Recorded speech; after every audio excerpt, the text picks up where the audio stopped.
I just want to thank those who are here, Zedric and Etel. I can see both of you. Jeffrey wanted to give, I don't know if you can hear me, but I wanted to give a great congratulations to you and your laboratory for being recognized as one of the top labs in the country for various, I won't list all the things, but it was wonderful to hear. And we're very, very proud of you. And I'd like to introduce to you Debra Cohen, who is a specialist in pediatric diabetes, and she's been an instructor at the University of Washington, at Stanford.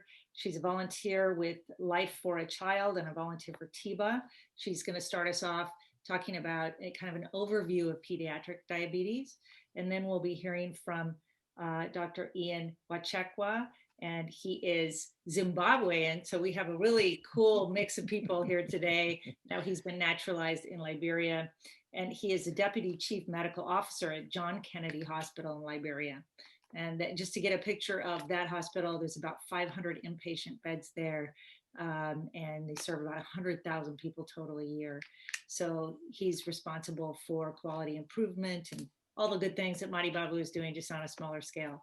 So we're really thankful to have you here and to really go into more depth about diabetes.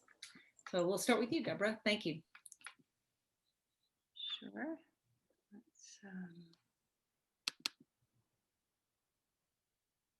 Okay, sorry, we'll get back to where we need to be.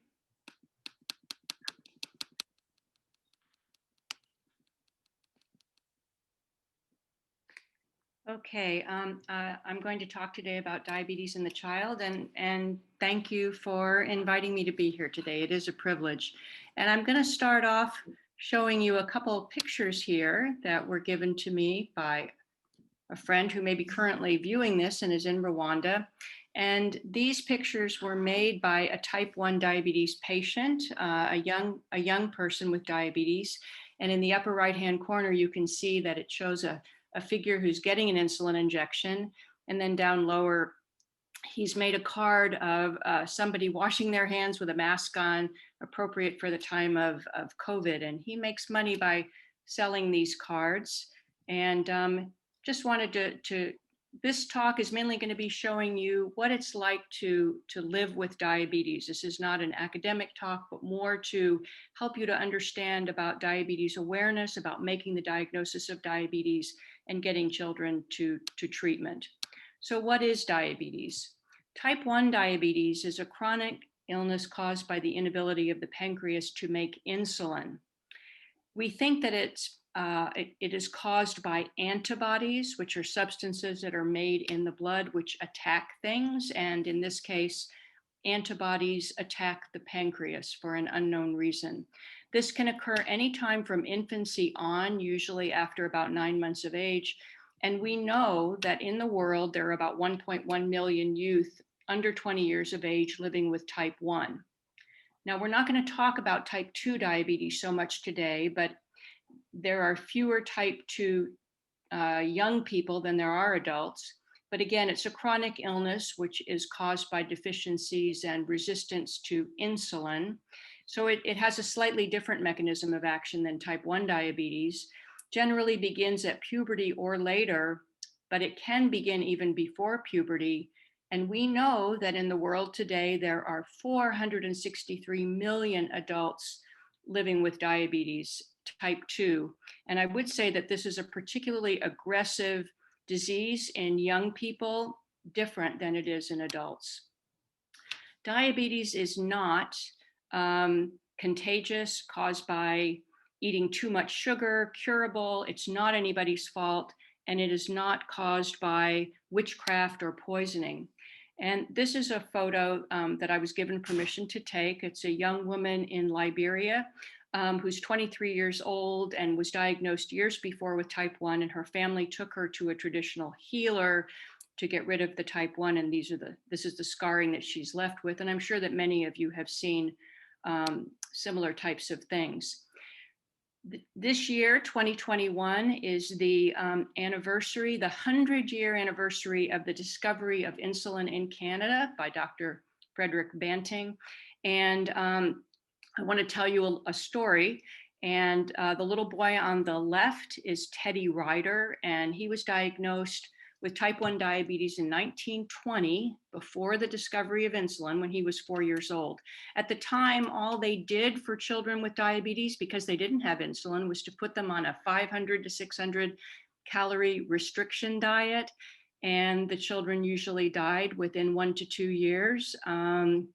And so he was on his way to dying, as you can see, because he was diagnosed in 1920, but insulin was discovered in 1921. And in early 1922, he was one of the first children to be enrolled in a trial in Canada to receive insulin. And he did, and there he is on the right, after he has gotten treatment for a period of months, and he actually lived to 76 years of age, which is an amazing story. But I would say that there are still people today who do not have access to insulin and who are dying for lack of insulin. So we've come a long way in some respects, but not in others. Let's see here. Now, I got some statistics for Kenya, and I would say I have been in your beautiful country, but I was mainly in Nairobi for a couple weeks teaching about diabetes. If you look in the lower right-hand corner, there's a number of 1.7. And what this number is showing us is that in 2019, there were about 1,700 type 1 diabetics under 19 years of age. We do expect that for a country of Kenya's size of about 50 million, there would be probably over 7,000 total. So you can see that this number is a bit low. Not everyone is being diagnosed. So how do we make the diagnosis? As you may know, we need a random blood glucose greater than or equal to 11.1 millimoles per liter, or a fasting blood glucose greater than or equal to 7 millimoles per liter. And you probably don't use glucose tolerance tests, and we usually don't either. The bottom line is that there are very high blood sugars. I was going to ask at this point if people know the signs and symptoms of hyperglycemia, but I think I'm just going to go on since we do have a small audience. We usually say that the signs and symptoms of diabetes are the 3 Ps: polydipsia, which means increased thirst; polyuria, excessive urination; and polyphagia, which is excessive hunger. Another cardinal sign of high blood sugar is weight loss. And then what happens as you go further on is that the person experiences fatigue, blurred vision, abdominal pain leading to vomiting, eventually has a fruity smell to the breath or an acetone breath, heavy rapid breathing, and loss of consciousness. And these last 3 things are signs of diabetic ketoacidosis, which Dr. Ian Wachekwa will talk about. And this, of course, is a medical emergency. And I would say, if we just go back briefly, I won't go back to the last slide, but in the last slide, I said there's excessive urination. And I want you to remember that even though having a lot of urine is usually a sign of good hydration, diabetes is one of the few situations in which having a lot of urine is a sign of dehydration. So how do we make the diagnosis of diabetes in the non-emergency setting? If a parent comes in and tells you that the child is bedwetting at night when they were previously dry, you need to think about diabetes. And of course, this child will be drinking and urinating a lot during the day. So I know that there are many cases in which children come in with excessive urination. They're given a prescription for an antibiotic because they're thought to have a UTI. So I want you to start thinking about diabetes. If you see a young girl before puberty who has candidiasis in her private area in the perineum, this is a sign of diabetes, because when there's a lot of glucose coming out in the urine, this glucose will adhere to the skin, and this is a good medium for fungus to grow. A child who has chronic weight loss or failure to gain weight in a growing child, this is a big red flag. Irritability and decreasing school performance, certainly, and recurrent skin infections also occur. Now, when a child comes in an unconscious state, oftentimes in countries with a high incidence of malaria, they are thought to have malaria and diagnosis can be delayed. Other disorders in the differential are meningitis, encephalitis, and head injury. There is one thing that you can do on every child who comes in an unconscious state to diagnose whether it's diabetes or something else, and that would be to order a blood sugar. And this is really one of the few things that is definitive and will tell you exactly what you're dealing with. So if in your acute care setting you have a glucose meter and test strips, I think every child that comes in who is unconscious deserves a blood sugar. So what makes managing diabetes in the child different than managing in an adult? Well, it's that the child is growing and developing. And if you're an adult and you exercise about the same amount every day, you eat about the same every day, your work is about the same every day, then your insulin dosing won't be changing. But a child is growing, gaining weight, they're doing different things, running around every day.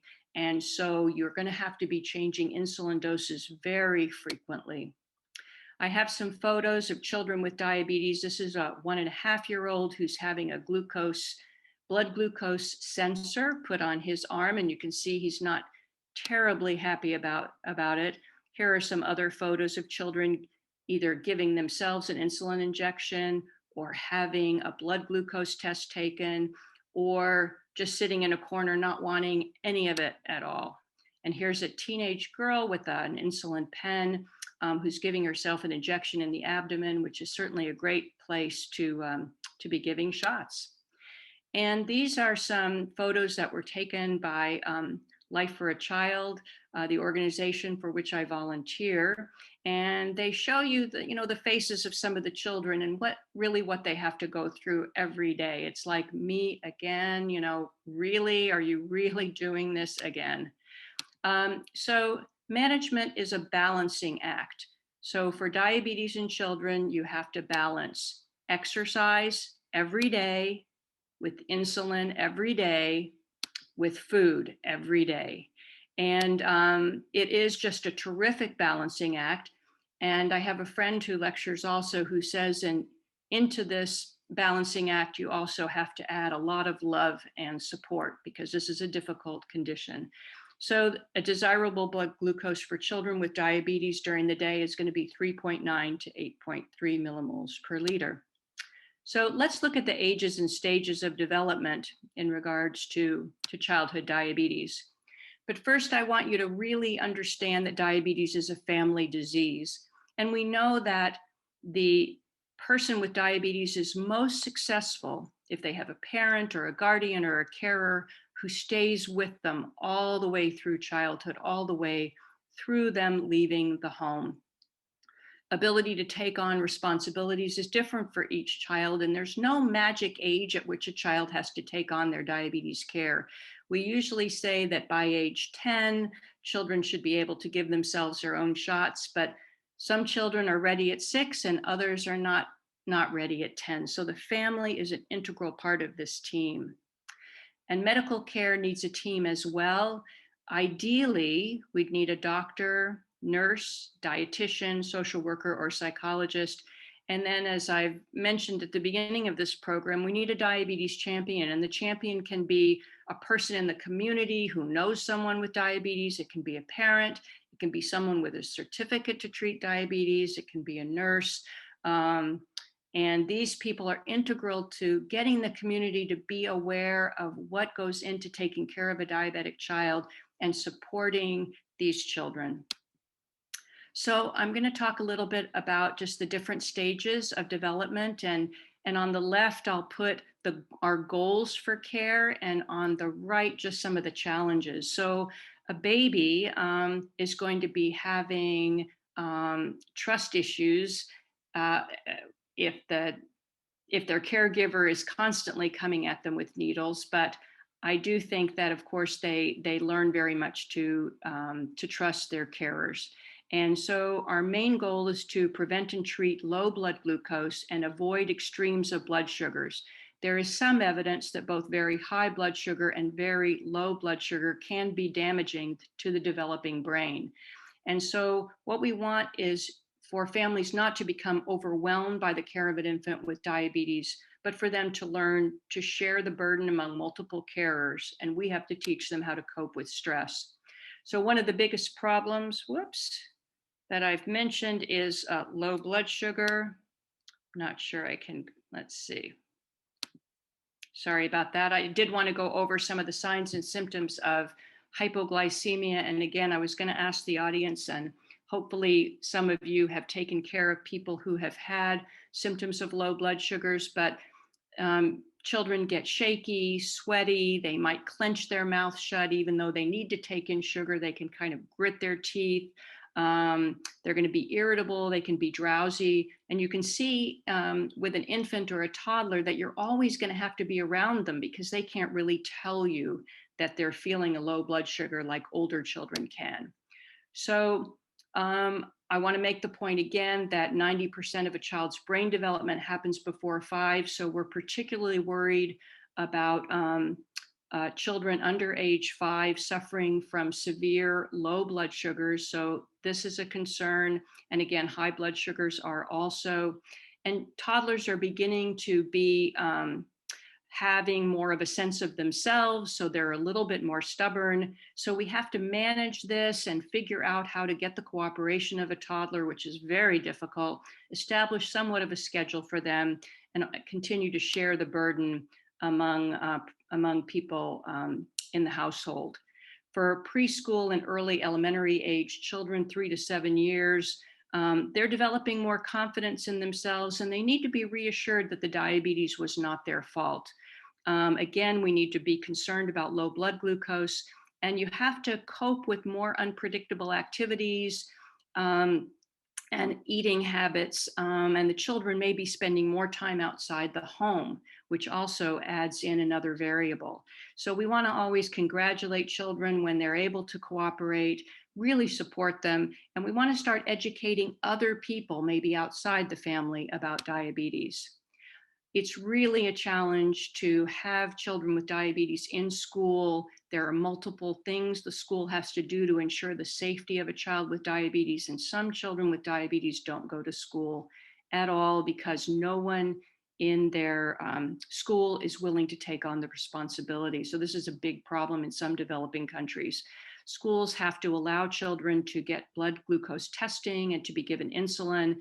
The child has to have a hypo kit with them, a supply for hypoglycemia with some juice or glucose tablets so that they can treat themselves, or the teacher can help them get treated if they do have a low blood sugar. The teacher and maybe school nurse, if there is one, need a lot of education, and the child has to be allowed to leave the classroom to go to the bathroom if needed when they're having excessive urination. When we get to 8 to 11-year-old children, they're starting to develop skills in athletic and other social areas, and they're starting to develop a better sense of themselves. So they really want to be a little bit independent. However, they can't be totally independent, but parents need to allow them to be out for special occasions without total supervision. Their regimen needs to be more flexible for school and activities, and this is difficult with insulin and how it's dosed. The child needs to start learning about what happens if they're not always doing the right thing. And this is a good time for a child to go to a diabetes camp. And we need to continue always, all along the child's life, to educate school and caregivers. Teenagers with diabetes are no easier than teenagers are, period, anywhere in the world. And the biggest question I always heard from teens with diabetes is, why me? You know, I want to be like everybody else. And we certainly know that more teenage girls rather than boys rebel by often not taking their insulin and end up being hospitalized. They're worried about pregnancy, they're worried about getting married and whether anybody will want to get married to them because there's a great stigma attached to diabetes. So they're unsure about the future, about jobs, about everything. It's a very difficult time for them. So for the 12 to 15-year-old, there are body changes, and these changes definitely will make diabetes control more difficult because insulin needs increase with body changes and hormones. We're going to talk about that in a minute. And we need to continue to train the family about how to cope with diabetic challenges in adolescence, prevent family conflict. And now we have to start monitoring the adolescent for eating disorders, risky behavior, and depression. So what happens in teenagers with diabetes is that they're growing rapidly, and they have hormones, not only growth hormone, but also sex hormones like testosterone and estrogen in the circulation. And these cause resistance to the action of insulin. And so this means that they need more insulin, and they often need it quickly and often need changes at regular intervals for several years during puberty, certainly at the beginning for girls and a little bit later for boys. And we know that both growing and having puberty and menstrual periods will change insulin dosing. The better control children have of their diabetes, the better they will grow. In late adolescence, it becomes even more difficult because the diabetics have to change from their pediatric care to a new diabetes team. And often this transition is not well defined in many communities. The late adolescent is establishing a sense of identity after high school, and they need to learn how to integrate diabetes into a new life. They may not be living at home, then again, they may be. So we have to support their transition to independence. We have to teach them more coping skills. We have to help them in the transition to a new provider, and this can take a long time, actually. We need to continue to monitor them for depression, eating disorders, and risky behaviors. And we need to ensure that we're screening them for complications and associated disorders, like we need to look for kidney disease and eye disease. We need to look for thyroid disease and celiac disease. This actually is something that probably should be ongoing after a certain number of years with diabetes. And just to say a little bit about alcohol, drugs, and tobacco, tobacco affects blood vessels, and so there's an increased risk for diabetes complication, in addition to a risk for lung cancer and heart disease. We know that drinking alcohol, for the most part, will increase the risk of severe low blood glucose and delay the recovery of a blood glucose. And drug use can affect the person's awareness of time and awareness of low blood sugar. Basically, what this slide just says is, if somebody is drinking and eating at the same time, the alcohol will raise their blood sugar, but in the fasting state, they can really have severe low blood sugars. And particularly if they drink late at night without eating, they can have a low blood sugar in the middle of the night and can definitely wake up with a low blood glucose. So yet something else to counsel the teen about. So type 1 diabetes is very dangerous. For every 2 people globally living with type 1 diabetes, we miss out on the company of a third because they die. And this is the ghost population. And this is why, one of the reasons why we're giving you these lectures today is to increase your awareness of diabetes so that more children and young people are diagnosed. This is a video that I'm going to show you. Eddie is not his real name, and this video is in French, so I'm going to talk over the video and give you the English subtitles. He's a teen with diabetes from the Democratic Republic of Congo, and this is just to illustrate how difficult life is with diabetes for many, many children in developing countries. Debra, can I ask you, how old is Eddie? It's on the video, he's 16. 16. Okay, you'd never know that, so I just want to make sure that people caught that. Thank you. Absolutely. My name is Eddie. I am 16 years old. I am short because of my poor health. I have been suffering from diabetes since 2017 and pulmonary tuberculosis.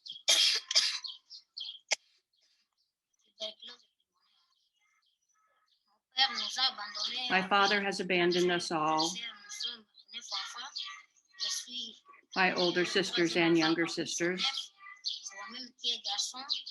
There are 9 kids and I'm the third amongst us.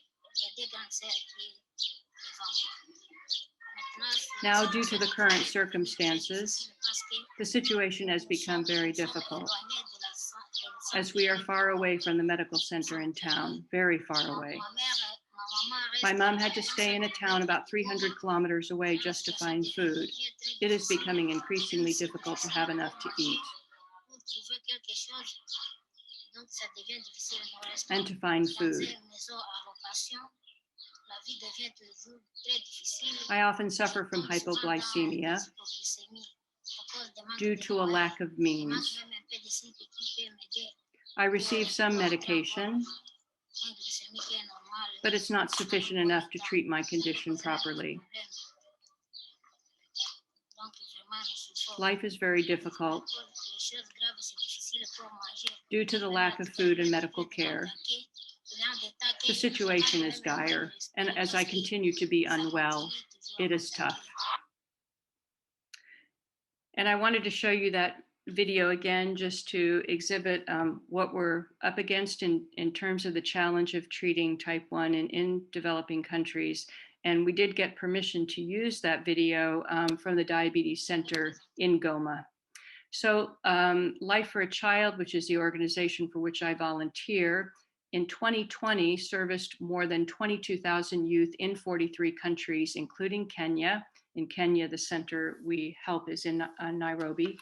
And what we do is to send donated insulin, meters, test strips, syringes, lancets, other equipment, and also education and educational programs, in addition to doing research and other activities.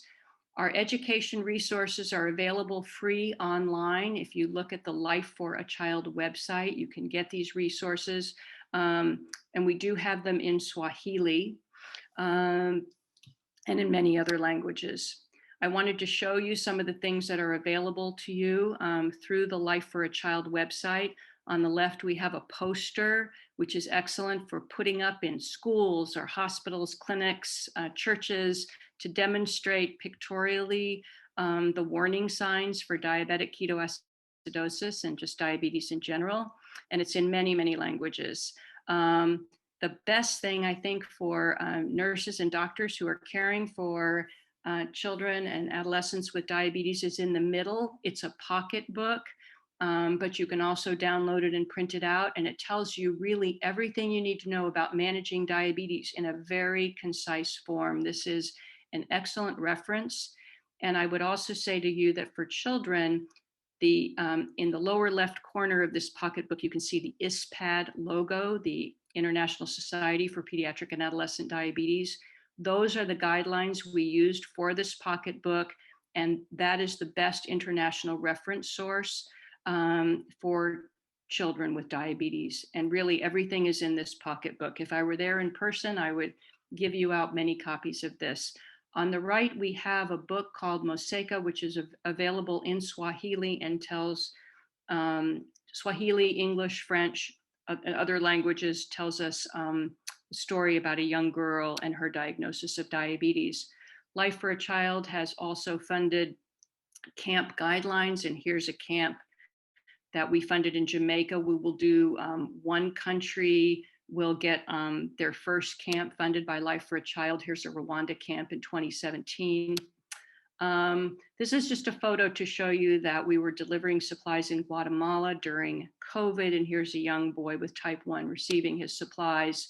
And this is just a great story that in Sri Lanka, there were 2 young volunteers, both who had type 1 diabetes, who delivered emergency insulin during lockdown, traveling 2,000 kilometers in 4 days to make sure that the donated insulin got to the patients who needed it.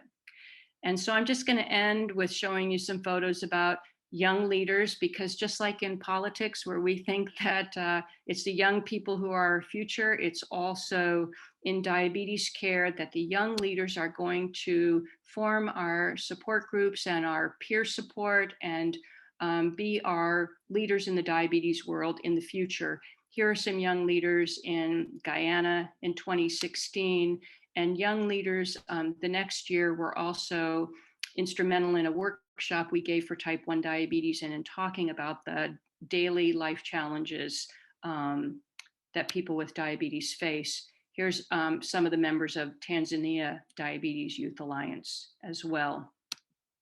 So in summary, we need to think about diabetes when a child presents with the 3 Ps: polyuria, polydipsia, polyphagia, and weight loss. Diabetes is a complex disease that affects the whole family, and we need a team of family members and also a medical team to care for the child. We need to adapt education so that it's age appropriate and culturally relevant. We know that young leaders have tremendous potential for the future of diabetics, for their peer support, but also to be advocates to the government for better diabetes access to medications and care. And that's a little boy and his father from a clinic in Liberia. And in the right-hand corner, we have a really interesting piece of art which shows the balancing act that diabetics do have to do. And this was drawn by a type 1 diabetic in South America and won the Life for a Child art competition recently. Because we believe no child should die of diabetes. And that's it. And I can take questions if we do have any questions. And here's my weird video at the end. That's great. Okay. Oops. Do we have any quick questions you want to put in the chat? I just want to say while we're waiting for those, Deborah, that was, so I worked with young people for most of my life, and I really appreciate the sensitivity you have towards what it is like to manage a disease like this when the last thing you want is for your peers to even know you have it. So thank you so much. And also for pointing out all the youth leadership. That's terrific. And I think we have some guests online that you invited. We also have a lot more Madi Babu team coming on who've been able to join. And so I'm really happy that we went ahead with this today. And it looks like we don't have any questions and we're a little short on time. So I think we'll go on to Ian and maybe we'll get some questions back about pediatrics a little bit later. Sure. Thank you so much, Deborah. Oh, my pleasure. So Dr. Ian, please. Right. Thank you. Okay. All right.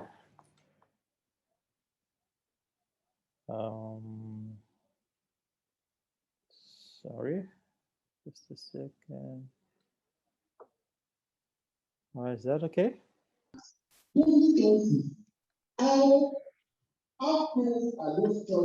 Maybe is it possible to put it on the present view? We're seeing all the notes everywhere. Oh, okay. There we go. How's that? That's okay, perfect. great. Thank you. Okay. All right, so hello everyone again. So I'm Ian from Liberia, and I'll be talking about diabetic ketoacidosis, DKA, and hypersmolar hyperglycemic state in adults. I added the adults. I left it out the first time. So I have to stress that out. So this will be in adults. Okay. And hopefully by the time I'm done with this talk, the listeners will be able to describe the pathophysiology of DKA and HHS, list the clinical features of both of them, come up with a diagnosis, and have an overview of the management of the two, and also to get to know how to prevent the occurrence of both of them. So this will be basically the outline of my presentation, and I'll try to keep it as simple as possible. Starting with some definitions, some words or phrases I'll be using quite often. Diabetic ketoacidosis, abbreviated DKA, is a metabolic emergency in which there's hyperglycemia that is an elevated blood glucose, and is associated with a metabolic acidosis, an accumulation of acid within the blood. And that's largely due to the development of ketone bodies. We're going to talk about that a bit later on. Then hyperosmolar hyperglycemic state. It is again an emergency seen in diabetics, and there is hyperglycemia as well. But in this case, it's mostly it's an hyperosmolar state, which means there's like an increased concentration of solids within the blood. So the blood is unusually thicker. However, unlike in DKA, you don't have significant amount of ketone bodies. There may or may not be any ketones. Lactic acidosis, it is a metabolic emergency where you have elevated lactic acid levels. Often not seen now, but I think the older anti-diabetic treatments, of which you might find some in some countries, fenformin especially, were known to cause this, but we don't see that often. But you might see it once in a while. You have the older physicians, especially physician assistants. I think they're called clinical officers in Kenya and Tanzania. They're fond of these older drugs, and patients may may present with features of lactic acidosis. Ketonuria, that's ketones in urine, and that we usually pick up during urine tests, urinalysis. And then ketosis is just the presence of ketone bodies in the urine without the acidosis. So just to put everything into perspective, we know that complications of diabetes can largely be divided into acute complications and chronic complications. We're not talking about the chronic complications, so we just focus on the acute ones. And of the acute ones, that we usually talk of three. That is diabetic ketoacidosis, hyposmolar hyperglycemic state, and hypoglycemia. The first two, DKA and HHS, they kind of like related. They're like on a spectrum. I'm going to present a diagram to illustrate that later on. And hypoglycemia is largely the opposite, and usually it's due to treatment. So we're not talking about hypoglycemia today. We'll talk about DKA and HHS. Epidemiology, it's a bit hard to find epidemiology, like global epidemiology of these diabetic emergencies. However, in the US, DKA accounts for over 100,000 admissions, just the US alone. And HHS has much lower admission rates, but the exact numbers are hard to come by. But what I want people to get out of this slide, the most important thing is that we often say that DKA is seen in type 1 patients, so it's usually younger patients or children. But you can also see, you can also find DKA in about a third of patients with type 2 diabetes mellitus. So it's not only seen in type 1, you can also see it in type 2 patients. So you can find DKA in an older patient. And that doesn't mean that the patient is type 1, but I'll explain that a bit later on. DKA is the most common cause of death in children and adolescents. And the mortality rate ranges between 2 and 10%, depending on the country and whatever resources are in that country. 10% is mostly for the developing countries and 2 in the developed countries. The prevalence of DKA or its occurrence decreases with increasing age.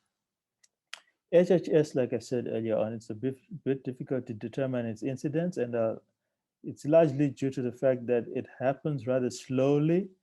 So it just creeps up on someone, takes weeks, even months while it develops. Unlike DKA, which we just take a few hours to develop.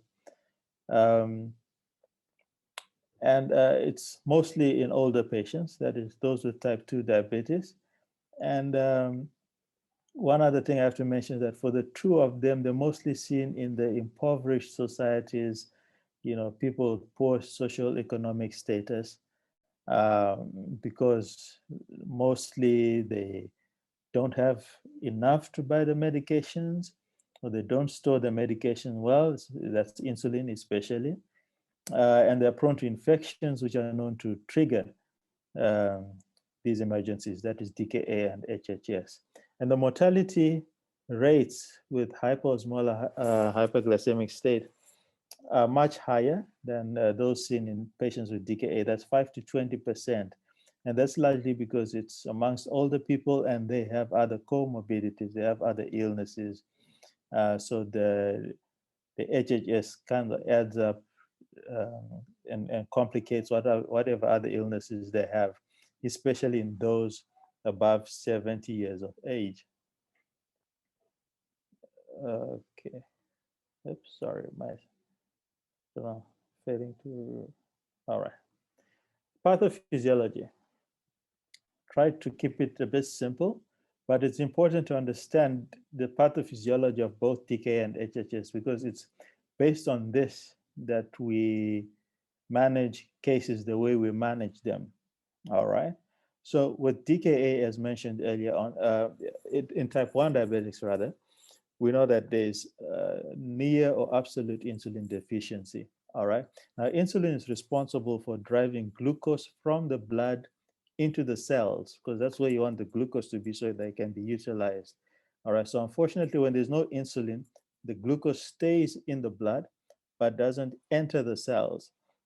So what happens now is the body is tricked or kind of fooled because the cells are not getting enough glucose. They think that probably it's because there isn't enough glucose in the blood. There isn't enough glucose in the system. So what happens that it forces the body to start, creating other sources of glucose because the body thinks that there isn't enough glucose. So what happens is that we start having glucose being produced from the breakdown of muscle, okay, fat, all right, and then we also have increased glucagon. And what happens is that in the liver, you end up with the amino acids and so forth. They end up being converted to glucose, which enters the bloodstream eventually. The fat also to produce more glucose. But however, you have a byproduct here, fatty acids, and then these are converted to ketones, and they are responsible for the problems we see with people in people with DKA. All right. So because the body is trying to create a lot more glucose, it thinks that there isn't enough glucose, so you have breakdown of glycogen, which is a glucose store. All right, and then you have formation of new glucose molecules from these other substrates, muscle and so forth, and you have ketones as a byproduct. So you end up with more glucose in the blood and ketones. But that doesn't quite solve the problem because the problem is glucose leaving the blood to enter the cells. So you have accumulation of glucose in the blood causing hyperglycemia. All right. And then because of the breakdown of fat, you end up with more ketones. And those ketones will end up breaking down to form acids or dissociating to form acid. All right. So basically what happens if nothing's corrected in DKA, you have unchecked new glucose formation, breakdown of glycogen, resulting in increased blood glucose. All right. Now, with increased blood glucose, especially above 180, 200 milligrams per deciliter, I'm sorry, now I just remembered I'm using American units and they use millimoles per liter. So I think that's 11.1 millimoles per liter. So the glucose enters the urine, and we know that glucose draws water to it. So they end up with a lot more urine that they have. That's why they have to go to the bathroom often, and they have polyuria. And because they're losing water, they feel thirsty, so they drink more, and that cycle continues. All right, and I've talked about the ketones being formed, and these ketones they dissociate to form hydrogen ions, and we know that this is what contributes to the acidosis because it overwhelms the buffering system that's in the body. There's something that's supposed to keep the hydrogen ions in check, but it only works to a certain point. Once overwhelmed, then we have an excess of hydrogen ions, and then the patient develops what is known as acidosis.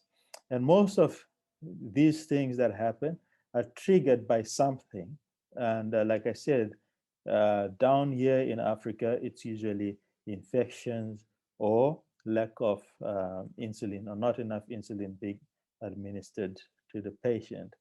So this is just a list of the other precipitants, those things that can happen. So someone's a diabetic already, and then this just, they develop an infection, for example, and then that infection causes some stress to the body. You have what we are known as counter-regulatory bodies, cortisol, catecholamines, growth hormone, and the like.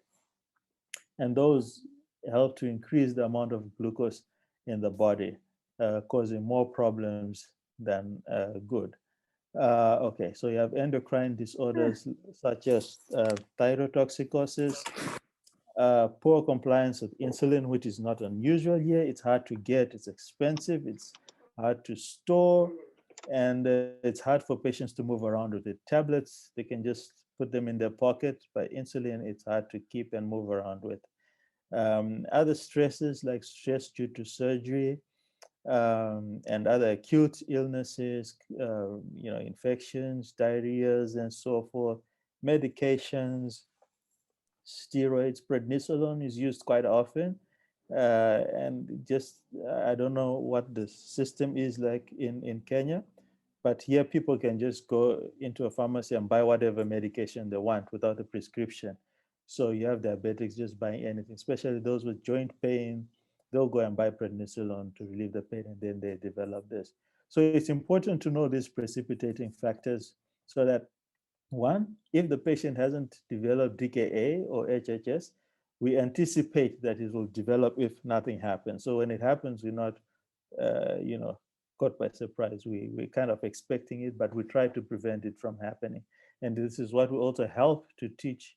This is what we use rather to teach our patients to be aware of once they are diabetics. So for HHS, all right, almost similar to what happens in DKA, all right, but this picture kind of shows both here. So like I said, there's a spectrum. All right, so insulin deficiency could be absolute or relative, all right, and that relative lies anywhere in between here, okay?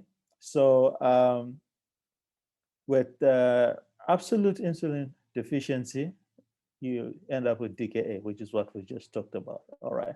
So with people with HHS, they don't have enough insulin to control the blood glucose, but they just have enough insulin to prevent the breakdown of fat that will eventually form ketone bodies and result in acidosis. All right. So there is some form of insulin deficiency, which is why we treat them with insulin. Okay. But it's important to know that they do have some insulin, not enough to control the glucose, but just enough to prevent this happening. That is the breakdown of fats. But what happens eventually is that, of course, like in DKA, they become dehydrated, but they are rather more dehydrated than patients with DKA. Well, one of the reasons is because the HHS develops rather slowly. So over time, the dehydration becomes even worse. And like I said, the blood becomes more concentrated, but it's noted for the absence of ketones or small amount of ketones rather. Precipitating factors, they're more or less the same as in TKA, so I'll not go through that. So it's something stressing, but it's important always, when I get to the management, I'll talk about this, that it's important to always look for the precipitating factor when managing the patient. Clinical features. So there are those that are common among the two, HHS and DKA. So a patient will just generally feel unwell, but the clinical features vary so much depending on the patient. So general feeling of unwell, blurred vision, just lack of energy and so forth. Then the obvious symptoms of hyperglycemia, polydips here, drinking a lot of water, passing a lot of urine, maybe eating a lot, but as they get ill, they lose their appetite and so forth. So they'll eat a lot less. So that's the last P that usually goes away when these emergencies develop. So there might be a bit of vomiting and nausea and so forth. And weight loss, like in DKA, remember they're breaking down muscle, they're losing a lot of water. That contributes significantly to the weight loss. Okay, and then whatever is triggering or precipitating the emergency may also have its own signs and symptoms. If it's a myocardial infarction, there may be a bit of pain or features of heart failure. But of course, sometimes we know that they might have a silent myocardial infarction. Or if it's a stroke, they'll have sudden onset of limb weakness or headaches or something like that. All right, so the major differences between the two, like I've said, DKA can develop within a few hours of being triggered. That includes missing a dose of insulin, an infection, or something like that. HHS will take a couple of days to weeks, even months. So it's rather slow, progressive thing. All right. DKA may present with abdominal pain, which may be severe at times, so severe that some patients have been opened up by the surgeons thinking that it's an acute abdomen, only to find that there's nothing and it's just DKA. HHS, that doesn't quite happen unless if there's another complication, like they've developed a clot in one of the vessels supplying the bowel or the gut, the intestines rather. Then in neurological abnormalities, DKA usually, unless it's very severe, that's when they have problems neurologically. They may present, they may come in unconscious or maybe confusion and so forth. But HHS is notable for patients coming in unconscious. So in the past, before the name was changed to HHS, it was called a hyperglycemic hyposmolar diabetic coma. Then hyperventilation, known as Kussmaul respiration, they have rapid deep respiration coupled with a fruity smell. But that we don't see in HHS unless if there's another complication. Maybe they've developed pulmonary embolism or something like that. But hyperventilation is mostly seen in DKA. Dehydration is seen in both, but is more marked in HHS. Of course, the sign of dehydration will be, dry skin, dry oral mucosa. In children, you'll see sunken eyes and so forth. All right, so the basic investigations that need to be done. I know that most centers in Africa will not be able to do all these, including hemoglobin A1C, which gives us the kind of an average of the blood glucose over the last 2, maybe 3 months. But most, of course, every hospital should be able to check the serum glucose.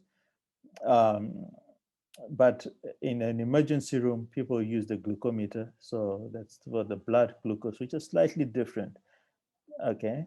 And then serum ketones, most centers again might not be able to do this. So we usually do urinalysis and check for ketones in the urine that spill over into urine. And then a basic metabolic panel.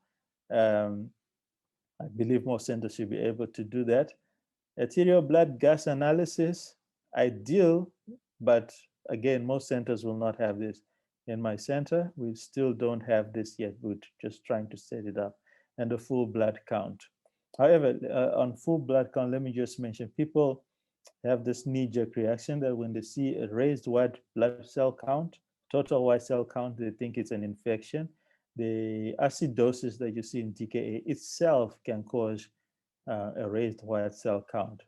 But because it's difficult to know what's causing what, usually we just cover them with antibiotics here in Africa since infections are common, but I'll get to that later on.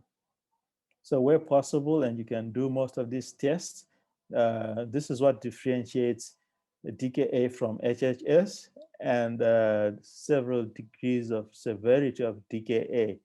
All right, but the most important thing is that in DKA, the blood glucose, though it's elevated, is not as high as in HHS, which is above 600. And if I may just mention, in the slides that I sent to you, I made a typo error here because I was trying to convert the milligrams to millimoles. I think I put 33.3 here. So I'll send you these slides, these corrected slides. Okay. And then in DKA, we're talking about acidosis. That's a low pH. So the pH drops as the severity increases. Okay, so they become more acidotic. You don't see that with HHS. All right. I'll skip the bicarbonate because we don't do that often. But the ketones are positive. So usually we say 2+ and above. So it's 2+ or 3+ ketones in urine. That's what we consider significant for DKA. In HHS, you might have 1+ or negative ketone. Okay, serum ketones, where you can do them, okay, they'll be positive throughout, and you might have a little in HHS. All right. Osmolality, which is the concentration of blood, how thick it is, it's variable with DKA, because remember I said it's dehydration, but with HHS, it's really marked. Okay. And then sensorium, DKA, they may be alert, drowsy, in the coma when it's severe. With HHS, usually they're, in a stupor or comatose. All right, so to the management, what are the treatment goals? So if you remember the pathophysiology, all right, and the things that happen, we said there's hyperglycemia resulting in dehydration, there's formation of ketone bodies in DKA, there's hyperglycemia, like I said, and with the loss of urine and so forth and lack of insulin, there's electrolyte imbalances. So you want to correct all these things.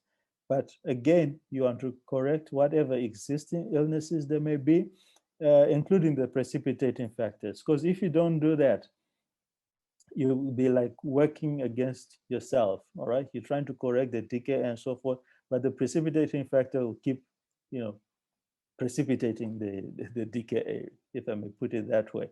So it's good to identify the precipitating factors and address them as well. In every case, rather. Okay. So principles of management, fluid replacement, because there's dehydration in both cases. All right. And this is for adults. Please take note of that. This is for adults. For children, you're using small amounts of fluid, and you want to replace the fluid in about 48 to 72 hours.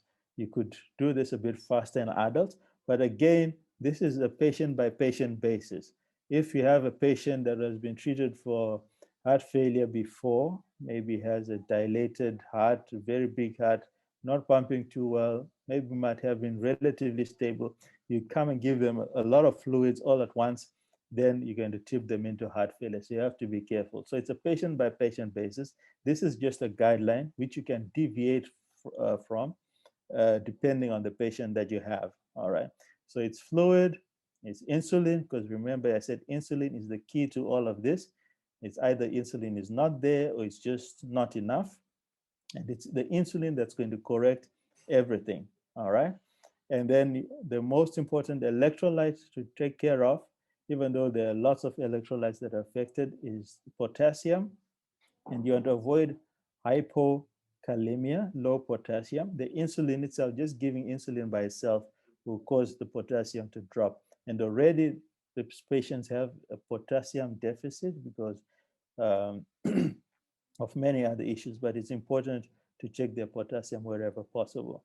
And even though we're saying that there's a problem with osmolarity and so forth, we shouldn't drop this rapidly because we might end up with complications, which I'm going to talk about again further down.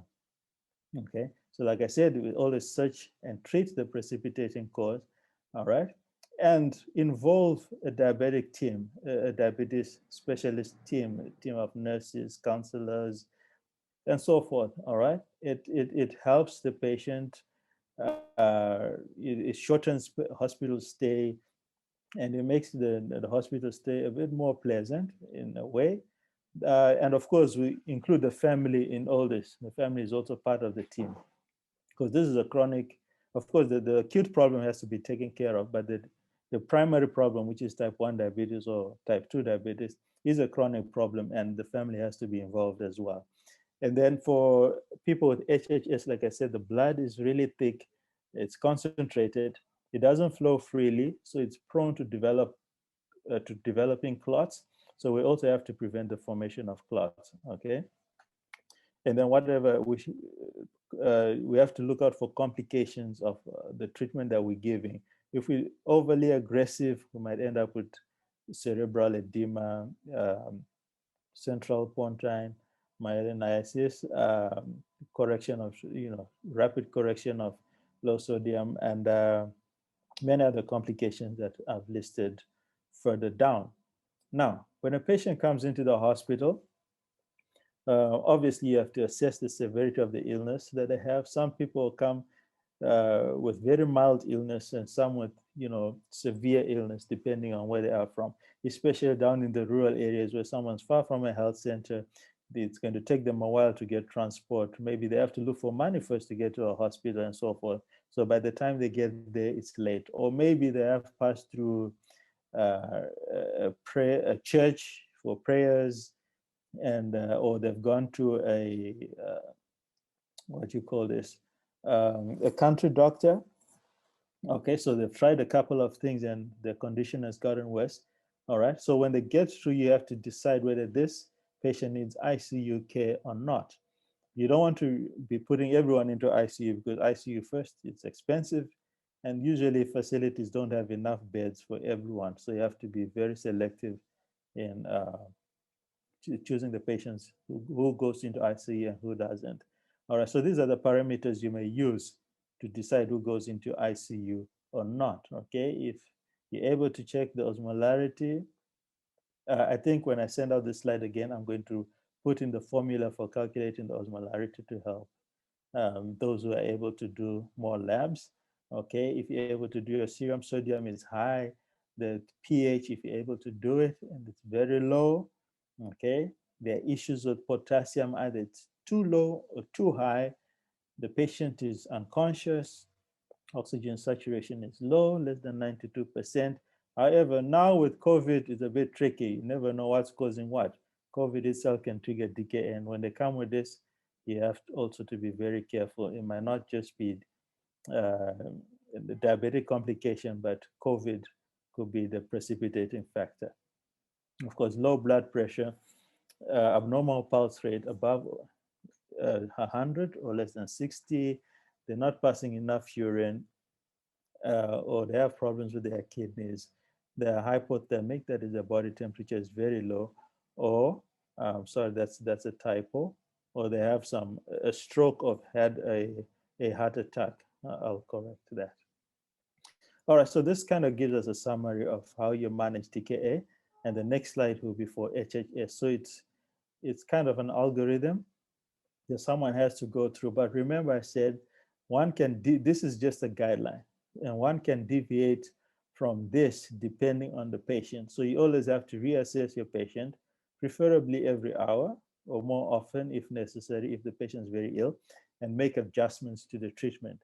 So assuming that the patient has been admitted, you've done the basic tests, and if the patient has DKA, we have to start with intravenous fluids. But before we do that, of course, we draw bloods to check for the potassium. So remember, I said a lot of electrolytes are deranged, but the one that we worry about the most is potassium. All right, if possible, you could check the pH, but that's often not done in our centers, but we do check for the potassium. All right, so if the potassium is very low, 3.3 millimoles per liter, or some would say 3.5, I'll go 3.5. If it's very low, then you have to wait and not give insulin. Correct the potassium first before you give the insulin, because if you give the insulin, it drops the potassium further and it affects the way the heart beats, and then you end up with another problem that you didn't have before. So if the potassium has been corrected or there are no issues with the potassium, it's safe to give the insulin. Then we can start the insulin at 0.1 unit per kg per hour. Now remember, I'm still talking about adults. All right, children will have a different dose. I think it's 0.05 to 0.1 units per kg per hour for children, but this is for adults. All right. And then if after an hour, after the first hour of giving insulin, there's less than 10% decrease in the blood glucose, then you can give another bolus of insulin, IV. So here you've given a bolus followed by an infusion. All right. So you can repeat the bolus an hour later. In the meantime, you're also giving intravenous fluids, normal saline being the preferable, then half normal saline. Then depending on the potassium level, you could add potassium to the infusion. And I'll give you in the I think next few slides, I'll tell you how much insulin, how much potassium to give rather. Now, remember the problem here that I said is the formation of ketone bodies. And our primary goal in DKA is to stop the formation of those ketone bodies and make sure that the body gets rid of those ketone bodies, because those are what making the patient sick. The primary goal is not really to reduce the blood glucose. That's important, but it's going to be done later on. But first, we have to stop the production of ketone bodies. And it's only insulin that is good at doing that. That is why we're giving insulin, a lot more insulin than usual. Excuse me. So the reason why I'm saying that is that some people will get confused and say, oh, this patient is diabetic, they have a high blood glucose level, okay? Now the blood glucose has dropped, it's near normal. Why do I have to give 5% dextrose? Why am I adding more glucose? Yet the glucose is still, the blood glucose is still above normal. The reason is we're trying to stop the formation of ketone bodies. And for that, we have to give a lot more insulin, but we don't want to cause hypoglycemia, okay? So we're trying to stop ketone body formation by giving more insulin, but in so doing, we don't want to cause hypoglycemia. That is why we introduce 5% dextrose. But because of the fear of hypoglycemia, which is, I think, more dangerous than HHS and DKA, we also drop the amount of insulin that is given by half, okay? The rate at which we give insulin by half, all right? Now we're trying to get rid of the acidosis. So you can check your serum bicarbonate where possible. If not, here in Africa, we're checking for ketones until the ketones have disappeared. And though it's not reliable, but that's the best we can do, then we'll assume that the acidosis has resolved, okay? So we continue with the insulin and the dextrose. Now, we want the blood glucose now to be hovering around 200, 250 milligrams. So that's roughly 11.1 to 13.3, I believe, millimoles per liter. All right, until the acidosis has resolved. All right, how do we know the acidosis has resolved? The bicarbonate level should be above 15, and the anion gap should be less than 10 to 12.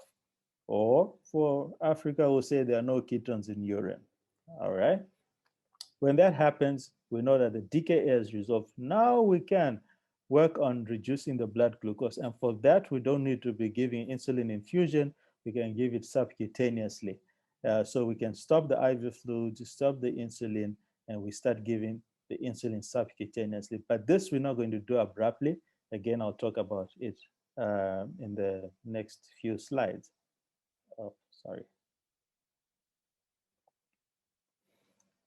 For HHS, it's almost the same, the management, all right,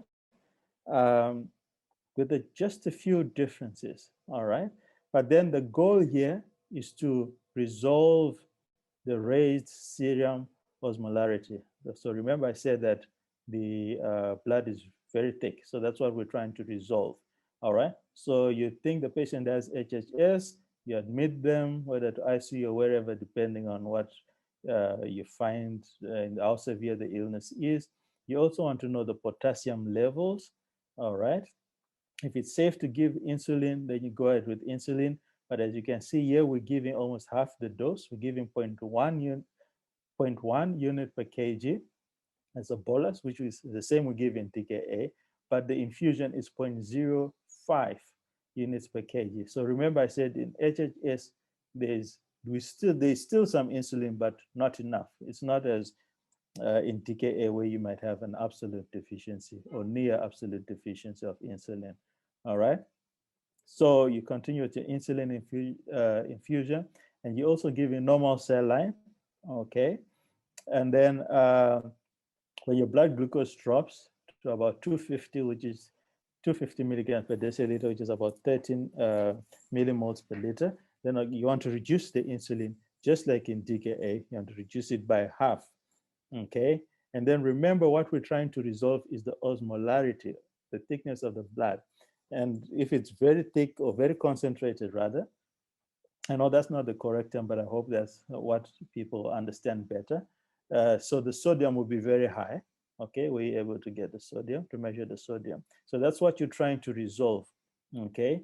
And so you continue with the infusion of fluids, and you continue with your insulin, but depending on how much insulin you've been giving before you got to the 250, 300 milligram level, you might have to reduce it or continue with it and give half normal cell line as well. So when the patient is now awake, the vital signs are normal, you're happy that that concentrated blood is no longer concentrated, is not as thick as it was before, then we can stop the IV fluid, stop the IV insulin. Then we start with subcutaneous insulin, 0.5 to 0.8 units per kg. And while managing a patient with HHS, remember I said that the blood is so thick, it doesn't flow freely, prone to develop clots. We also give them heparin, low molecular weight heparin. So this is for potassium repletion, all right? Where possible, it's good to measure the potassium before we start giving insulin. And like I said, when it's very low, then you have to put a hold on the insulin and give potassium. But one thing I have to mention that I've seen once in my 14, 15 years of practice is that you never give potassium IV push. Okay, you never give it from the syringe straight into the patient. Never, ever do that. It will cause a cardiac arrest and it will happen immediately. So you'll just send the patient to heaven straight away. You never do that. Give it as an infusion. Okay, so less than 3.5, put the insulin on pause, and then you give an infusion with added potassium chloride. If it's 3.5 to 4, you're adding 20 milliequivalents of potassium, all right, to a liter of the fluids. And then if it's 4 to 5.3, you're adding only 10. Okay, if it's greater than 5.3, then you don't need to add any insulin. You could repeat the potassium or the electrolytes about an hour later if possible, and decide what to do thereafter. Okay, bicarbonate therapy, that's often not done, but like I said, some of our patients come in very late and they'll be really acidotic, and where you're able to measure the pH and it's less than 6.9, then you can give bicarbonate. But this is hardly ever done because patients present earlier. The presentation of DKA is so dramatic that patients, once it starts, they're trying to start looking for help, unlike HHS, which has a gradual, progressive, it creeps on the patient slowly, unlike DKA. So as the Diabetes and Endocrine Society of Liberia, we developed an acronym that helps clinicians to remember what to give when they have either DKA or HHS. And that's what we call the FICA protocol, FIKAA.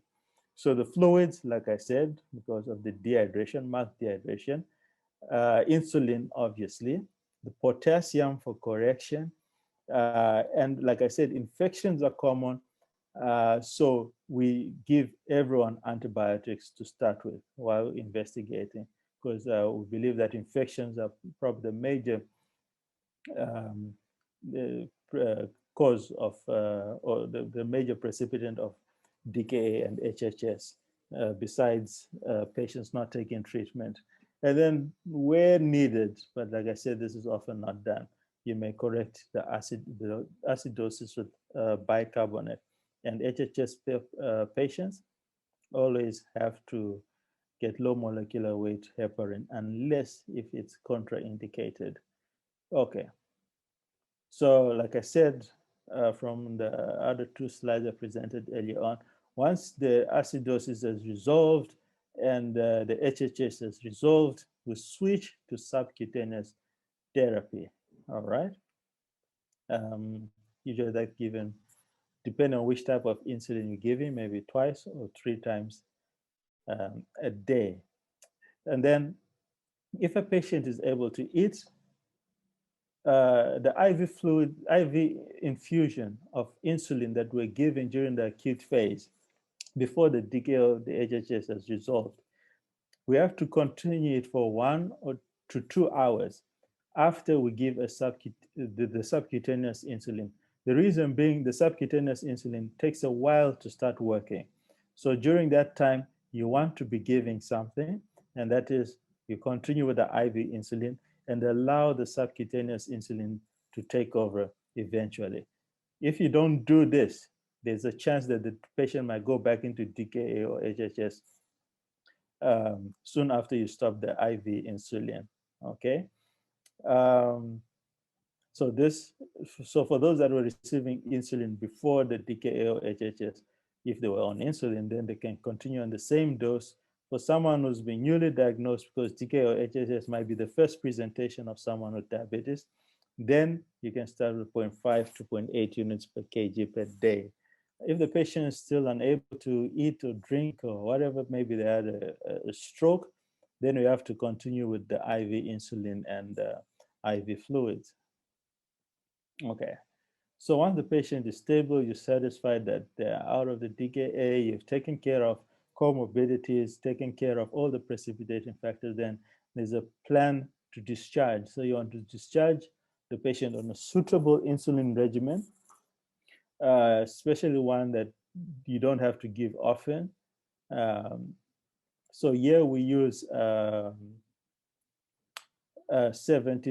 insulin. And it's given twice a day.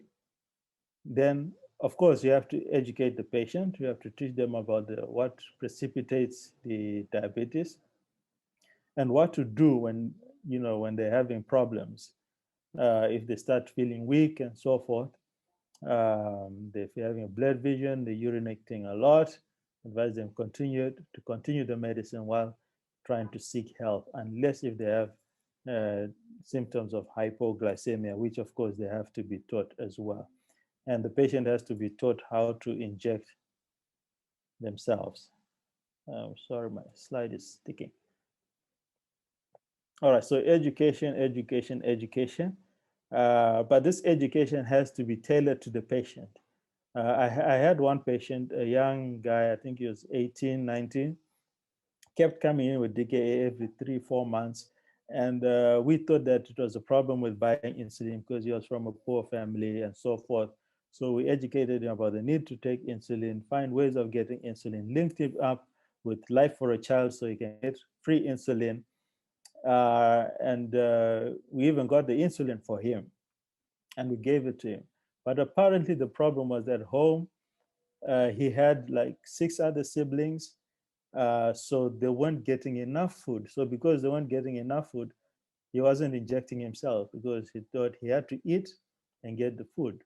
So we were focusing on getting him insulin, thinking that that's where the problem was. Yet the problem basically was food. So fortunately, someone decided to help him and be buying him food, kind of adopted him, and is doing relatively well. So we have to find out the background of the patient and try to tailor our education to helping the patient based on whatever you find on your discussions with the patient. Sick day management. If the patient feels sick, unless there are symptoms of hypoglycemia, they should be encouraged to continue their insulin, especially those that are type 1. Encouraged to continue taking their insulin while seeking medical help. Otherwise, they'll just develop DKA rather rapidly. Okay. Involvement of caregivers, the family, that's very important because sometimes the patients are depressed, like mentioned, why is this happening to me? I can't play with other children. I have to be injecting myself every now and again. So it's quite depressing, and they know they're going to do that for the rest of their lives. Yet other children are just passing around and enjoying themselves. So we have to involve other caregivers. And when they have problems, we have to advise them to seek medical care as soon as possible. And if they can afford, they should have their own glucose measuring machines at home, even one that can measure ketones for those with type 1 diabetes. So what complications to anticipate? Most of them are due to clinical errors.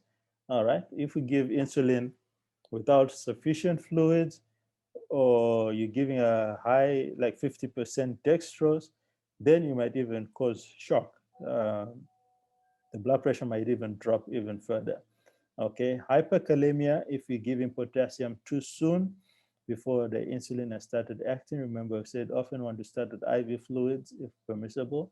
And also while giving, before giving potassium, you also have to make sure that the patient is passing adequate amounts of urine and that they're not in acute renal failure.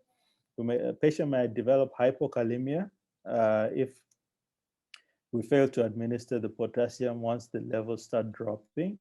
But where you can't check for potassium levels, if I may mention this, and the patient is passing urine, you may add blindly 10 to 20 milliequivalents of potassium to the third or fourth liter of normal saline. Okay. Now, like I mentioned earlier on, if you prematurely discontinue the insulin and the IV fluids, someone might develop ketoacidosis as well. And then if we don't give them enough glucose, especially when we're trying to resolve the ketosis and the blood glucose has dropped, we might end up with a patient with hypoglycemia. All right, so what kills these patients? The hypokalemia, okay, it affects how the heart beats. Hypoglycemia, obviously. Cerebral edema, usually too much fluids, or and these patients will present with a headache, maybe confusion, raised blood pressure, and so forth. Shock, of course, that has to be addressed well, which is why we give a lot of fluids in adults. Even children, we give a relatively huge amount of fluids. Acute renal failure in adults, acute adult respiratory distress syndrome. Clots, if they're not taken care of, they can cause pulmonary embolism, they can cause strokes and other things. And the precipitating illness may also result in the patient's death. All right, so the two, DKA and HHS, are life-threatening conditions and they have to be taken seriously. And they are due to an absolute or relative deficiency of insulin, in which the patient develops hyperglycemia, high blood glucose. They may have ketones in their blood, really concentrated blood, dehydration, and varying levels of impairment. And the management should include replacement of the fluid lost and the electrolytes, insulin therapy, taking care of the precipitating causes. Okay, these patients have to be monitored really well, hourly if possible. And then you want to prevent complications, and you want to transition from the acute management to long-term management very well, and have a proper discharge plan, focusing on preventing recurrence. I believe this is my last slide. And just on that last point, if I may say, I also had another girl. Sorry, she was 23, kept coming with DKA, but she had enough food, she had enough insulin. The only thing was that she was reckless with the eating. She would go partying, eat cake at weddings and stuff like that. And each time we talk to her, she would say, I'm not worried about falling sick. Each time I come here very sick, can't breathe, sometimes in a coma, you guys revive me within hours and I'm okay. And this has happened to me so many times. So I can depend on you guys. But she did it a few too many times. And the last time she did it, unfortunately, she passed away. So we have to educate our patients to prevent recurrences where we are. So with that, I thank you. And it's been a great honor presenting to you. Thank you.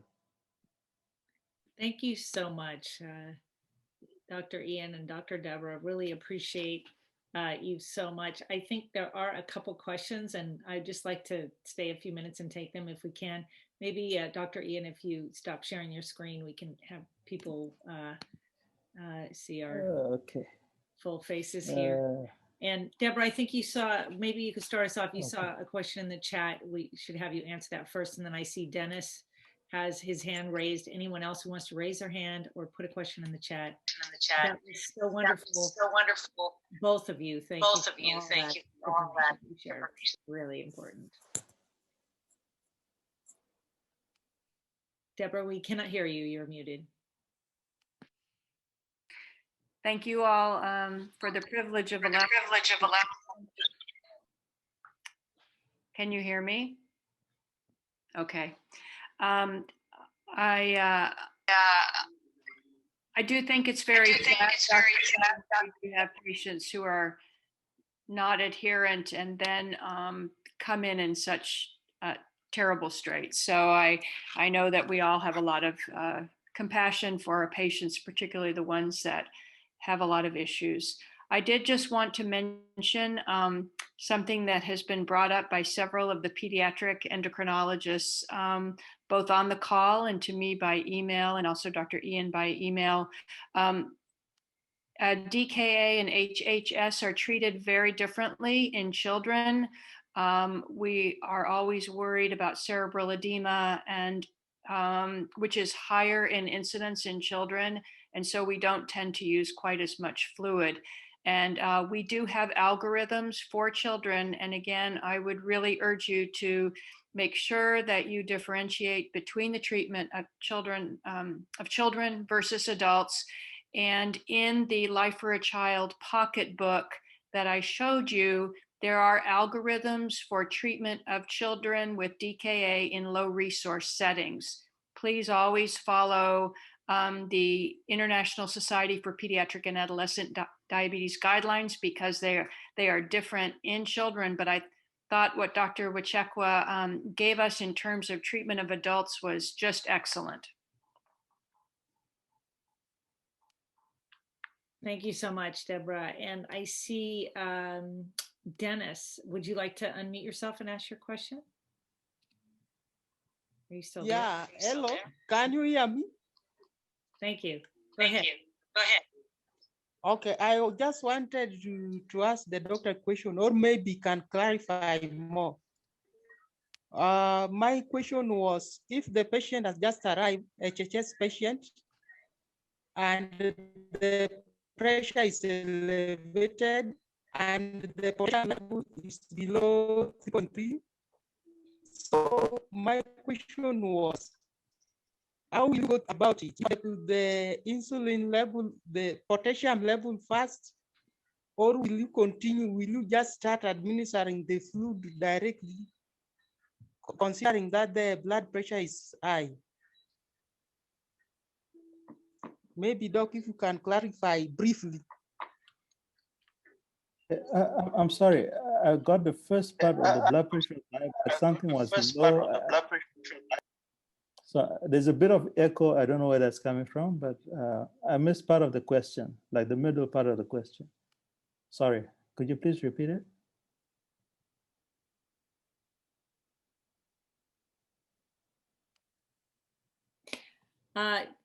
Dinesh, we cannot hear you. You must be muted. If you'd unmute yourself and repeat the middle part of the question, if you would.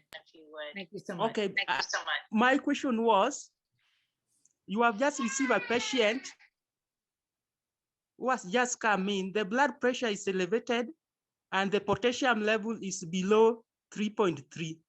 So will you continue, will you go on with administering the fluid, or you will correct the potassium level first?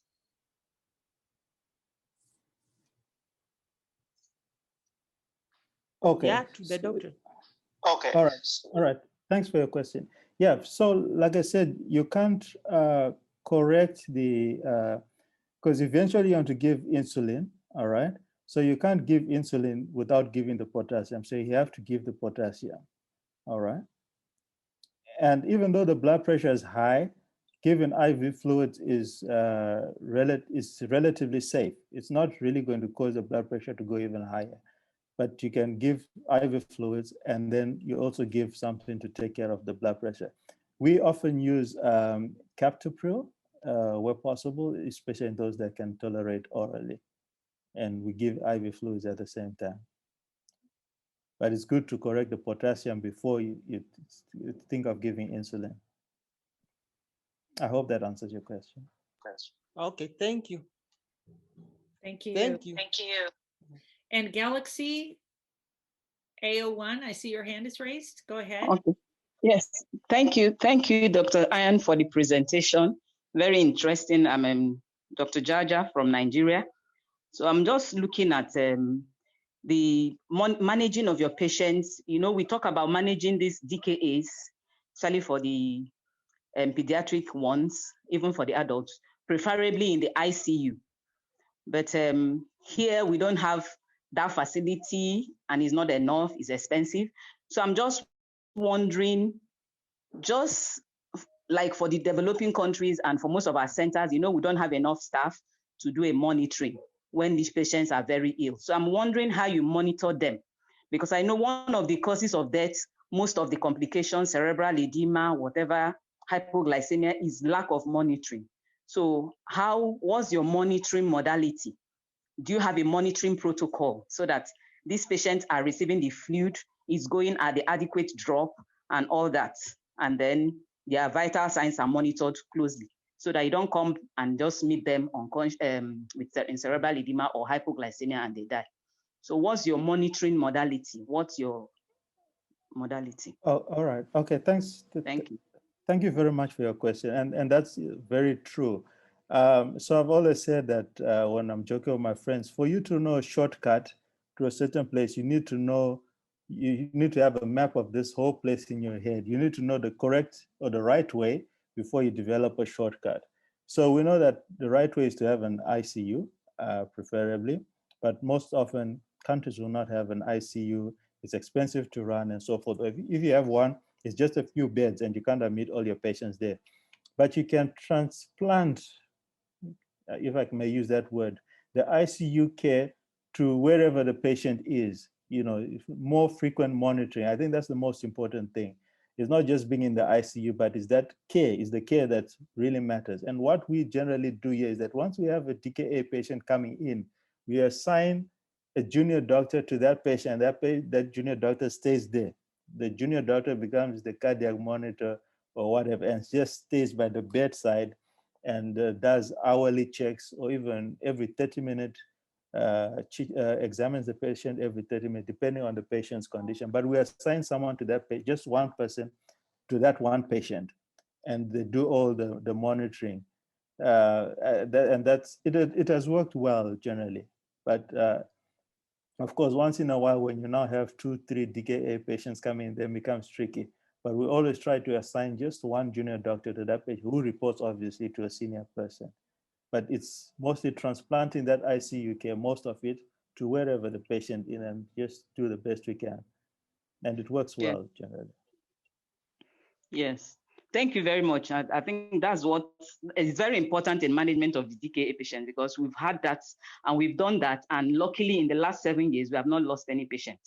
And it's because I think it's not just the guideline, it's about the monitoring. Because if you don't monitor whatever guidelines you have on ground, you're going to lose most of the patients. Thank you very much. Yes, you're very right. And DKA is one of those illnesses that, you know, most of our junior clinicians like, because to the relatives, it's like they've performed a miracle. Someone comes in unconscious, they're really breathless, the relatives think this person is going to die. And then 12 hours later, the patient's up and about eating, and they think, oh, I've performed a miracle. So yeah, they really do well with the monitoring.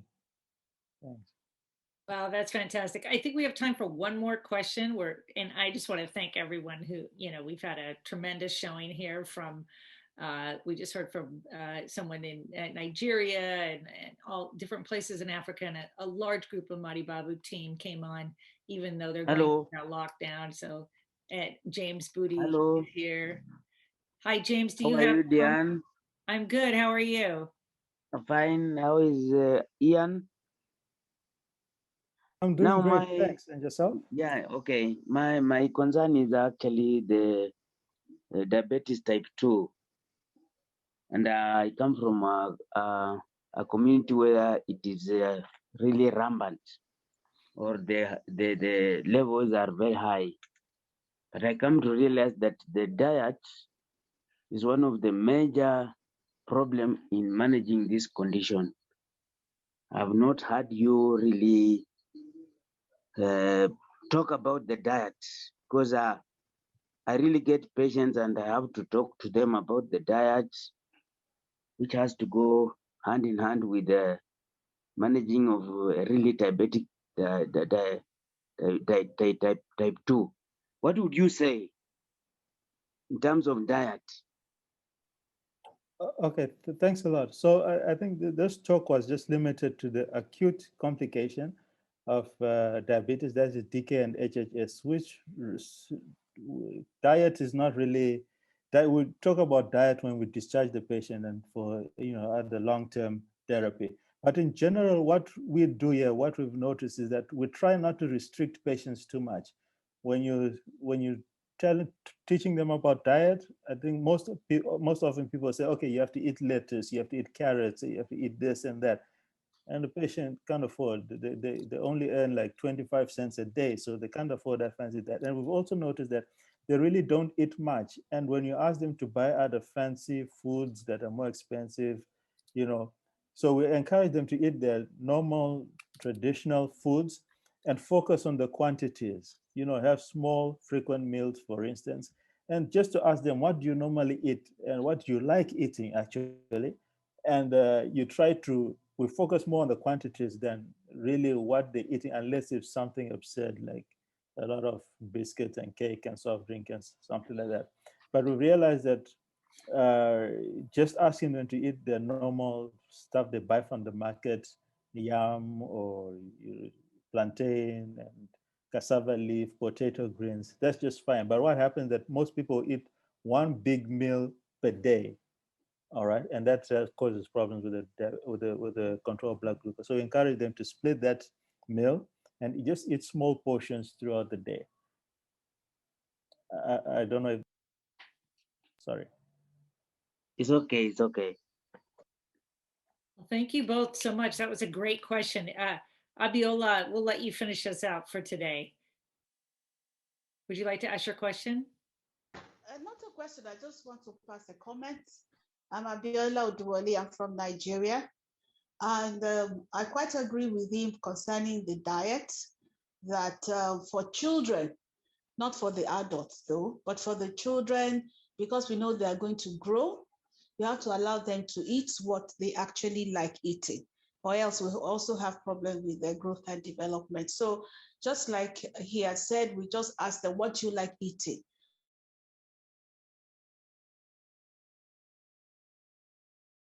That's terrific. Thank you so much for your comment. And thank you, Dr. Ian, Dr. Debra, for being here, and all of you who joined today in this really, really important discussion. Another thing I wanted to is also very, very important.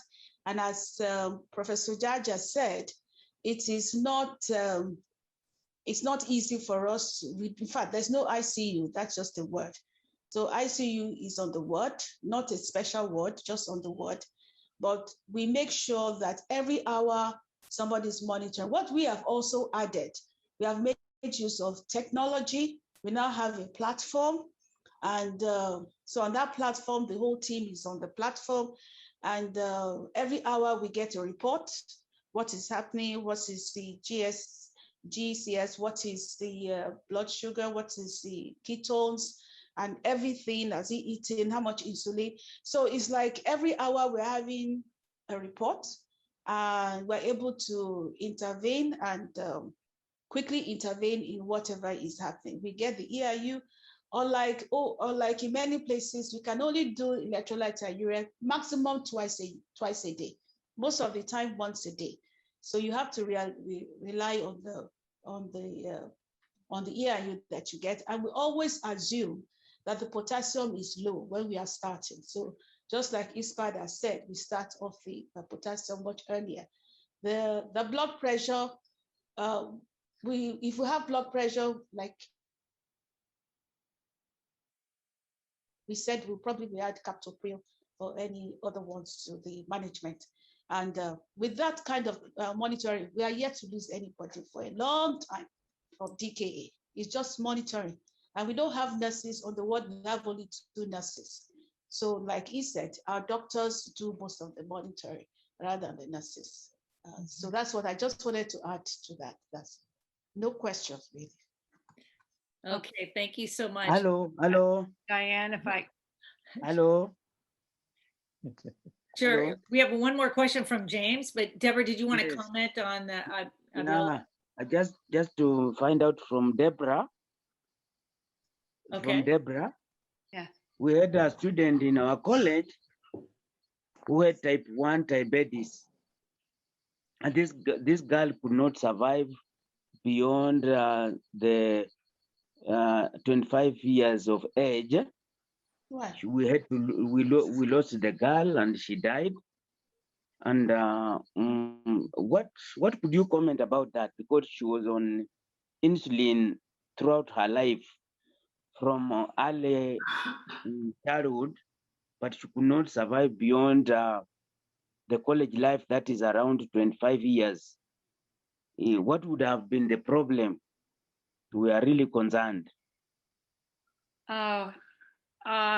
there could have been a variety of things. And I think Professor Abiola, you have the most experience among others who are on this call, also Dr. Marianne and Dr. Onwe. There are many others who are in Africa on the ground. So I think it would be better if I would let you answer, but I think at 25, if this young woman had had diabetes for many years, she could have had renal failure. She could have had hypertension. She could have had an acute event with a very low blood sugar, or perhaps she had undetected ketoacidosis. I think there could have been a variety of reasons why she had a sudden death. But I think I would like one of the doctors who is practicing in Africa to answer that for me. Okay. Well, just like you've rightly said, there's a variety of reasons why a child should get to the age of 25 years and probably die. One common thing we find in our adolescents is that once they're over the age of 19 and we try to transit them to the adult, we begin to have problems because the way we look at the children is different to the way the adults monitor the children. And so invariably, sometimes the children refuse to go to any other clinic because they're not adjusting to the adult. And so sometimes they don't come back to us. So by the time they come back to us, they've developed complications. And there are several complications, but the most common complications we see is that due to the kidney. And if you are able to do an ECG, you may find that also there's a cardiovascular problem also. So there could be many reasons. A 25-year-old, is it taking his insulin as it should? You shouldn't assume they're taking the insulin as they should, because we have seen many of them in the universities who may not take their insulin throughout the whole day. And then they will give themselves double the dose of whatever they're supposed to take at night. And then they will go into hypoglycemia. And if there's no one around, they may actually pass away. So it's difficult to say this is the reason or not. And there may be some other comorbidities. She may have had an infection. She may actually have been pregnant, you don't know, and she wasn't taking care of herself. So there are many reasons. And so you have to sort it out and say, what is the actual reason for it? We see a lot of our children, and once they're crossing that 20 years upwards, you really need they need more monitoring, but they refuse to let us monitor them. So that is actually a big issue. So it's unfortunate she died. I'm sure there must have been a very good reason for it. You have to find out what it is. There's just no stereotype answer to this question. In addition to that, in addition to what Professor Abiola has just said, one of the problems we encounter is the family crisis, family issue. There's this particular patient of ours that was always there's always having antagonism between him and his father. His father felt that the diabetes was caused by evil spirits, that it was the child's fault that he got diabetes, and got disgusted with the child. So every now and then they're always having crisis. He's always having crisis with the father. And the next we heard that that this boy has passed, suddenly just died. But we later discovered that from time to time that he kind of acts out. He occasionally gave himself high dose of insulin, especially when it's time for him to come to the hospital. In order to impress the doctors, he gives himself a very high dose of insulin so that when we check the blood sugar, we'll be happy with what we see. But on this particular occasion, we learned that he gave himself a very high dose insulin and that he may have passed away because of severe hypoglycemia. So we do get cases like that. Another case was a boy that is 18 years that was always fighting with the mom. The mom didn't like him. And the mom expressed to us that he wished that the boy was dead. So at one point, the child developed renal complications. He was admitted. His mom abandoned him. And in a hospital setting, you pay as you go. So the mom stopped coming to see him and stopped providing medication and making payments for tests and investigations. And eventually, this child died from complications of renal problem. So one of the major problems we have is family cohesion, family understanding, family support for these children with type 1 diabetes. Thank you. Wow, thank you so much, Marianne. Ian, do you have any last words to say? And then we do need to end. Well, not really, just to say thank you. It's been a great honor talking to you. And I didn't know there were also professors online. So I'm quite happy. And I think I'm available for, another talk next time. And I could invite a couple of friends of mine down here. But it's been an honor. Thank you. Thank you so much. And Debra, thank you so much for being here and for inviting so many really amazing contributors today, because it's been a great discussion. And I appreciate James Abudi, who brought up the last scenario, and all of the questions were really excellent. And I know that it was quite a struggle to get to this session. And I just want to say thank you for honoring the importance of diabetes in Kenya and finding a way to make it. And we will post it on Madi Babu's YouTube site, and on you can easily find it on TIBA's website. And we will do a follow-up when we can have more of the students present. So thank you all so much. Thank you everyone for your participation. And I hope you have a wonderful night or day, depending on where you are. And we'll see you again soon. Thank you so much. Thank you very much. Thank you. Thank you. Thank you. Thank you very much.